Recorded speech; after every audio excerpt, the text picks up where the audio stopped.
যে স্থানে দাঁড়িয়ে আমরা কথা বলছি এটা হচ্ছে অত্যন্ত একটা পবিত্র স্থান, এটা পূর্ণভূমি। আমি ব্যক্তিগতভাবে এই ভূমিতে কমপক্ষে আমার মনে হয় বিভিন্ন সময়ে আমি বোধহয় 30 থেকে 40 বার আমি এখানে এসেছি, সৌভাগ্য হয়েছে আমার। আমি মনে করি জগৎগুরু শ্রী শ্রী স্বামী অদ্বৈতানন্দ পুরী মহারাজ জন্মগ্রহণ করে যেমন আমাদেরকে আলোকিত করেছেন, সমাজকে আলোকিত করেছেন, সমগ্র পৃথিবীতে আলোকিত করেছেন, স্বামী তারই সুযোগ্য সন্তান মানসপুত্র শ্রীমৎ স্বামী সুদর্শনানন্দ পুরী মহারাজ এই ভূখণ্ডে এই ভূমিতে জন্মগ্রহণ করে আমাদেরকে আলোকিত করেছেন, আমাদের সারা পৃথিবীর মানুষকে উনি আলোকিত করেছেন। সেই জন্য আমরা এই পুণ্যস্থান, এটাকে আমার পুণ্যস্থান মনে করি।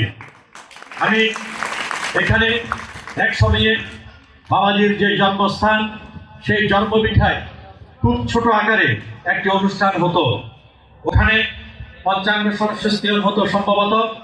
তখন এখানে ঘর বাড়ি এত সুন্দর সুন্দর দালান কোঠা ছিল না, খুব কম সংখ্যক এখানে ঘর বাড়ি ছিল, ম্যাক্সিমাম ছিল মাটি এবং এই বেড়া, এই টিনের চালের।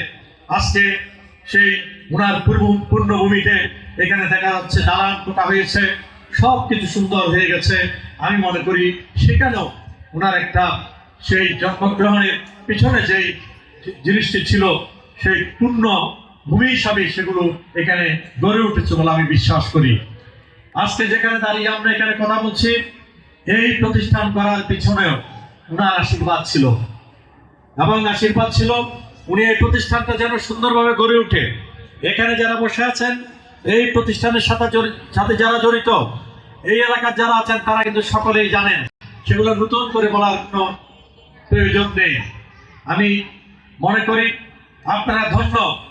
আমি যতবার এখানে উনার জন্মদিনের এখানে যে আপনাদের অনুষ্ঠান হতো, মহোৎসব এবং বিভিন্ন অনুষ্ঠান, এই পূর্ণভূমিতে আমি কোনোদিন ব্যক্তিগতভাবে যতই আমি সমস্যায় থাকি না কেন, যতই বিভিন্ন প্রতিকূল অবস্থায় থাকি না কেন, আমি সহ আমাদের কয়েকজন আমরা সব সময় আমরা এখানে যখনই বলেছেন তখনই ছুটে এসেছি। আর এই যে পরিক্রমা এখন চলছে মহন্ত মহারাজের নেতৃত্বে, কুম্ভ মেলাকে সামনে রেখে, সেখানে কিন্তু আমরা সব কিছুতে আমি ব্যক্তিগতভাবে যেতাম না।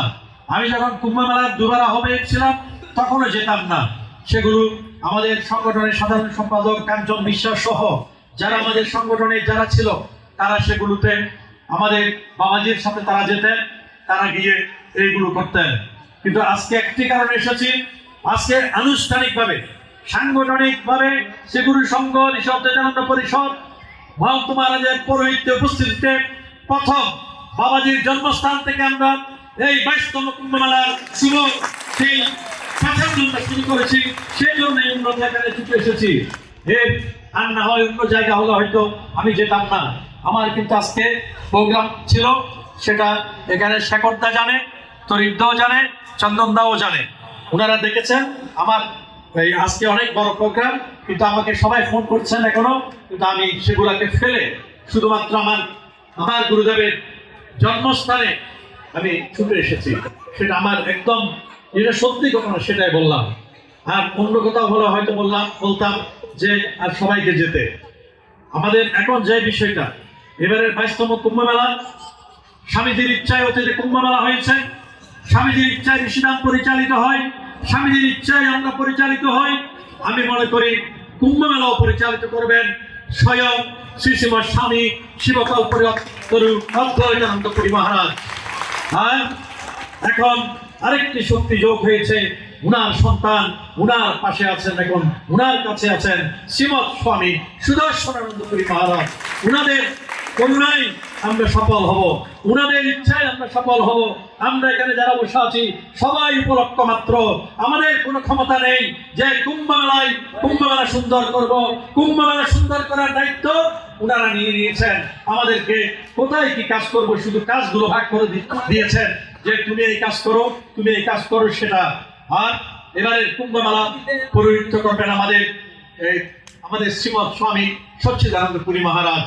ওনার পৌরোহিত্যে আমরা চাইব এবারের কুম্ভ মেলা আমরা সকলে মিলে, এখানে একটা পরিবারের মধ্যে 5 ভাই থাকলে 5 ভাইয়ের মধ্যে কিছুটা মান অভিমান, তাকে মান অভিমান বলবো আমি, সেখানে বড় ধরনের কোনো ভুল বোঝাবুঝি থাকে না। আমি মনে করি আমাদের মধ্যে যদি মান অভিমান থেকে থাকে, এবার সকলের মান ভঙ্গ করে আমরা সকলকে নিয়ে সকলের কাছে যাব, সকলকে আহ্বান জানাবো, ঐক্যবদ্ধভাবে ব্যবহারে কুম্ভ মেলা হবে। এখানে কোনো আমরা কাকেও বাদ দিয়ে কুম্ভ মেলা করার পক্ষপাতী নয়, সবাইকে নিয়ে কুম্ভ মেলা করবো। কারণ এখানে আমরা গুরুদেবের কৃপা লাভের জন্য যাই, ঋষি নামে যাই পুণ্য লাভের জন্য। এখানে কোনো রাজনৈতিক নেতৃত্ব নেই, সেখানে এমপির চেয়ার নেই, সেখানে চেয়ারম্যানের চেয়ার নেই, মেয়রের চেয়ার নেই, কারো কোনো ওখানে চেয়ার নেই। চেয়ার আছে স্বামী অদ্বৈতানন্দ পুরী মহারাজের চেয়ার, সিংহাসন আছে না।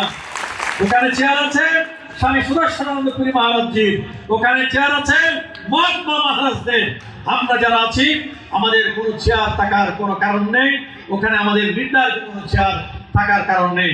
ওই দিন শ্রীগুরু সংঘের অফিসে বাবাজি থাকাকালীন সময়ে বাবাজি বসার জন্য আমরা কিছু ওখানে সোফা ছিল, ভালো সুন্দর চেয়ার ছিল। আমি ওই দিন সর্বশেষ একটা ছিল, আমি ওইটা ওই দিন বের করে দিয়েছি। ওইটা বলেছি এটা বের করে এখানে প্লাস্টিকের চেয়ার দেন, ওখানে আসলে আমরা বসবো।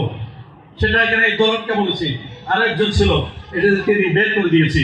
ওখানে চেয়ারের জন্য কেউ যদি যায়, মানসিকভাবে যদি ওই ধরনের মানসিকতা থাকে, তাহলে সে কোনোদিন উন্নতি করতে পারবে না, গুরুদেবের কৃপা লাভ করতে পারবে না, সেটা আমি মনে এবং প্রাণে বিশ্বাস করি। এখন আর বেশি বলবো না, আপনারা সবাই আগামী কুম্ভ মেলায় যাবেন, এখানে প্রচার চালাবেন। আমরা আজকে এখানে বসে প্রচার চালাচ্ছি সমগ্র সাতকানিয়ায়। আমাদের এখানে অদ্বৈতানন্দ পরিষদের কর্মকর্তারা আছেন, আপনারা বিভিন্ন জায়গায় আপনারা পরিক্রমা করবেন। এখন সব জায়গায় কিন্তু মহাত্মা মহারাজ যাওয়া সম্ভব হবে না, সব জায়গায় আমরা যাওয়া সম্ভব হবে না, সেখানে দায়িত্ব পালন করতে হবে আপনাদেরকে। এবং আমরা বিভিন্ন যেই কক্সবাজার থেকে শুরু করে টেকনাফ থেকে সেই শুরু করে আমাদের উত্তর চট্টগ্রাম, চট্টগ্রাম মহানগর, চট্টগ্রাম দক্ষিণ, সব জায়গায় আমাদের সংগঠন আছে। আমাদের সংগঠনের যারা কর্মকর্তা এখানে সবাই মিলেমিশে আমাদের প্রচার চালাতে হবে।